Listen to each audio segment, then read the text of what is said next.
আলোচিত Donald Trump এবার বললেন তাকে শান্তিতে নোবেল পুরস্কার না দেওয়া হলে সেটি যুক্তরাষ্ট্রের জন্য বড় অপমানের হবে। এর আগে বিভিন্ন সময়ে ট্রাম্পের নোবেল চাওয়ার প্রসঙ্গ উঠলে মানুষ ধারণা করে হয়তো রসিকতা করে বলছেন, কিন্তু ট্রাম্প যেন এবার সেই ভুল ভেঙে দিলেন। খবর টিআরটি ওয়ার্ল্ডের।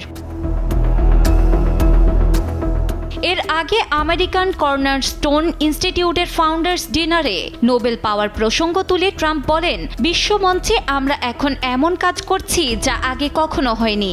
আমরা শান্তি চুক্তি করছি, যুদ্ধ বন্ধ করছি। আমরা ভারত, পাকিস্তান, থাইল্যান্ড, কম্বোডিয়ার যুদ্ধ বন্ধ করেছি। ট্রাম্পের দাবি শুধু ভারত পাকিস্তান নয়, Thailand, Cambodia, Kosovo, Serbia, Israel, Iran সহ বহু যুদ্ধ তিনি বন্ধ করেছেন। ক্ষমতা গ্রহণের পর এরই মধ্যে 60% যুদ্ধই থেমেছে বাণিজ্যের কারণে। তিনি বলেন, অনেকে বলেছে মার্কিন শক্তি অধিকাংশ সংঘাত বন্ধ করতে পারে, তাহলে আমাকে 7টা নোবেল দেওয়া উচিত, কেননা আমি 7টি যুদ্ধ থামিয়েছি। তাই প্রতিটির জন্য আলাদা শান্তিতে নোবেল পাওয়া উচিত। সম্প্রতি একই প্রসঙ্গে ক্ষোভ প্রকাশ করে ট্রাম্প বলেন, আমি নোবেল পুরস্কার পাবো?